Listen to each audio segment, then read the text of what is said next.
Anti-derivative Bill. On September 14th, IGN did this Deep Space Nine interview with Nana Visitor, Terry Farrell, and Cole Meany. And first things first. Sure. It's pronounced Nana. Okay, so IGN did a Deep Space Nine interview with Nana Vistor.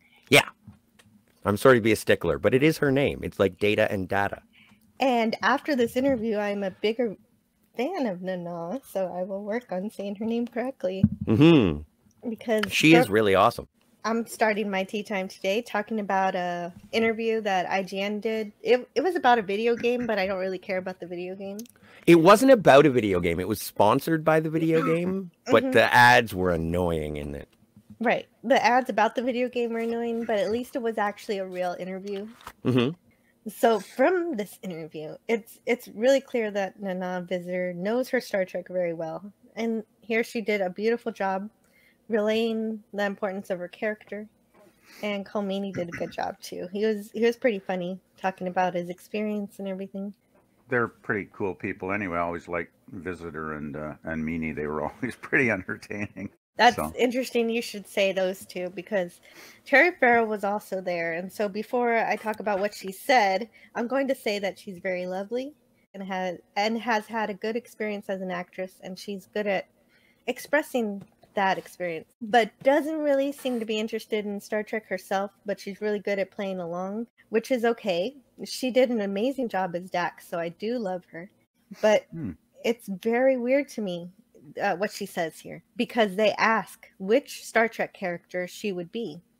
Nana chose Captain Janeway. That's awesome. And also, didn't Nana say that she was a big fan of Captain Kirk? Like, when she finally got to sit down in the Defiant chair, she was like, I'm finally Captain Kirk. And then Renee Auberjonois was like, you know, you're not really the captain. And she's like, no, I am. I'm in the chair. I'm in the chair. She was so excited about Star Trek, and that was really surprising. And, it's a very earnest interview. And with Colm Meaney, it's one of the few times that he's not being sort of sardonic and wry about being O'Brien. And it's an earnest Star Trek conversation. Gee. And then Terry Farrell does bring in the social commentary and the modern prism of New Trek to that. She does. Okay, so I was talking about how they were picking their characters, and O'Brien, it turns out that he essentially still wants to be a human. So the interviewer kind of put on him that he'd still be O'Brien. So he agreed with that. So there's a great story in the interview about when O'Brien gets surgically altered to become a Klingon, and the pains of having to go into makeup every day to play a Klingon, because he was, anyway, you should check it out. He just talks about how awful it is to have to wear Klingon makeup. It's great. But Terry. Yes, Terry, who I've met.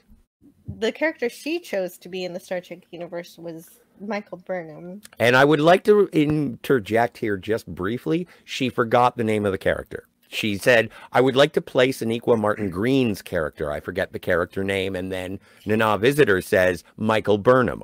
But I think the reason she said that was because of what I say about Terry. Terry is fantastic as Dax, but she's not a Star Trek fan herself. And that's okay. Not every actor has to be a fan of the thing they're in. But as a result of not being a fan, she only loves other actors in the Star Trek family, regardless of what is on screen. That's why she only remembered Sonequa Martin Green, not her character name. That's a really good point. Yeah, just because she doesn't watch it. She doesn't watch it. So she's probably never seen an episode of Disco STD in her life. So her choice kind of makes Michael sense. Burnham. That's what she said. That was the character that she would play aside from Jadzia Dax. That's awful. Like, who would want to be Michael Burnham? Jeez. Someone who's never watched it.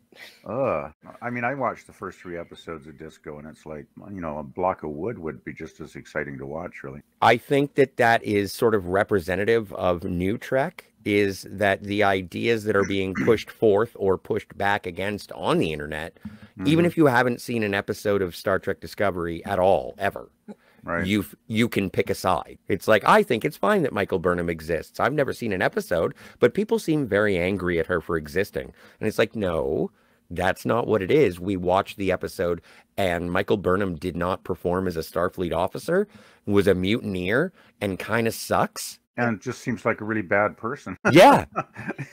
I mean, she seems And to gets be everything rewarded that for it. Starfleet officers Yeah. shouldn't be. Talk about failing upward in Starfleet. Like, it's awful. And so but I agree with you, Jill, in that if you are pushing back against the pushback against Michael Burnham, it's like, fine, I get it. But you've obviously never seen this show to know that that is not the way that you conduct yourself as a Starfleet officer. Flat out. Full stop. Yes, but the best part of the interview, and the reason why I wanted to talk about it so much, is something Nana Vistor says at the end of the interview. And she made me love her more with this last thing she said, which I perceive as a diplomatic dig at New Trek, even though she doesn't call it out specifically. It's pretty beautiful, and I do have a clip for it. It is a great comment, and I think it encapsulates not only Star Trek fandom, but all fandom right now. All modern interpretations of classic stories. I think this is perfect. This is absolutely a battle cry for creative people right now. Sounds good. Yeah. I wanted to go back to one of your original questions. What was so good about what did Star Trek do right? And Andrea Kindred was, I think, the executive assistant to Gene Kuhn on the original show. And I recently got to interview her, and she said something that I think was so important. Someone asked her, what was the best thing about Star Trek?